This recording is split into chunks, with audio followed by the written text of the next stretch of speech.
Welcome back to the class on electrical vehicles and hybrid electrical vehicles.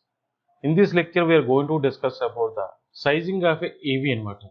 In case of electric vehicle, inverter will be changing DC power to the AC power that is given to the motor. The output of the motor is connected to the transmission system, where the transmission system rotating the wheels of a vehicle. There are four core parameters to design the EV inverter. One is the power rating of the inverter, nothing but how much power that can be handled and given to the motor. DC link capacitor. Between the battery and the inverter, we are keeping the DC link capacitor. Then what is the size and voltage and current rating of the DC link capacitor? A type of switching device. What type of switching device we are using in an inverter? Next, the switching frequency of the device. At what value of the switching frequency we are on and offing the device in an inverter? All these parameters we can able to define. So first of all, you have to calculate the maximum energy consumption of a vehicle. Suppose if you want to design a vehicle, then you have to take the WTP drive cycle. Let me take the 1 ton of a vehicle that we are going to follow the drive cycle. This is the drive cycle we are following. Then you have to find out the what is the maximum energy consumption by the vehicle during this drive cycle. That is the maximum amount of power that can be given to the wheels of a vehicle. That should be come from the motor. That power should be come from the inverter. So the rating of the inverter equal to the maximum proportional power into 2 minus eta p, where eta p is nothing but a efficiency of a transmission and motor. The efficiency of transmission system and motor efficiency is almost near to the 90%. There is a very less amount of power will be wasted in a motor as well as a transmission.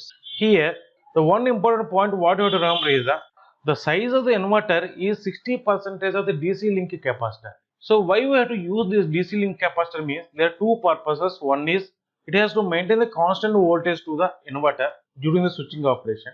Next, it can also circulate a ripple current. Here if you see the circuit diagram, this is the battery pack, this is the DC link capacitor, this is the inverter, these are the feedback diodes, this is a 3-phase induction motor, this is the transmission system, these are the wheels. So we have taken the feedback from the motor that is given to the control system and the driver circuit. The driver circuit is giving a pulses to the switches in a inverter, so that this inverter will be generating a power to the motor. So when it is giving a power to the motor, if you see the current waveform, this is the current waveform. It is one phase current. It is not a pure sine wave. This is the dotted red line is nothing but a average current. The current waveform is consisting of ripple current. So the ripple current has to pass us through this DC link capacitor. This is another parameter of a DC link capacitor. So DC link capacitor has to circulate the load ripple current through the battery. This is the current passing through the capacitor. Now we are going to find out what is the inverter rating.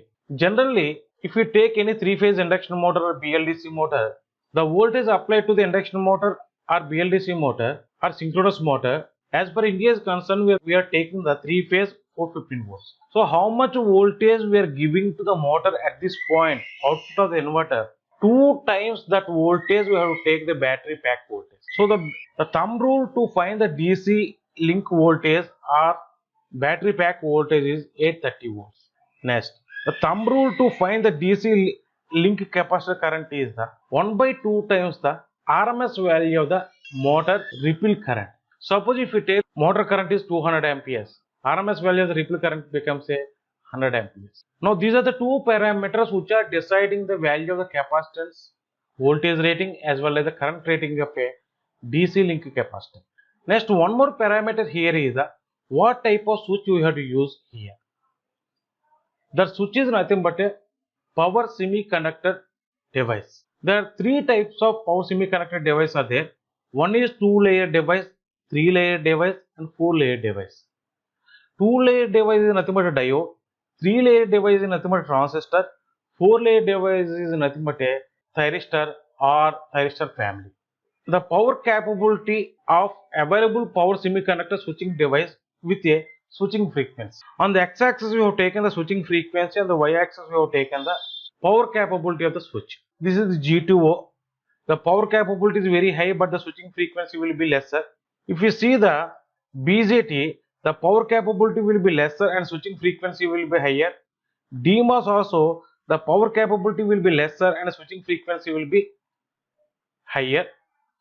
But if you observe the IGBT, it has a marginal power capability as well as a high switching frequency.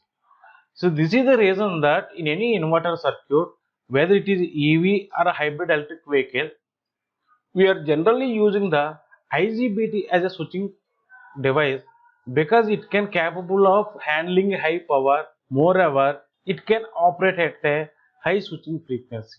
So in this manner, we have designed the power rating of the inverter. The voltage rating of the switch which is used in a inverter is the DC link voltage. The current rating is almost all equal to the RMS value of the motor current. Next, we can able to decide the switching frequency of the device also. When you are going to select the switching frequency of any device inverter, make sure that the efficiency of the inverter should not be less than the 98%.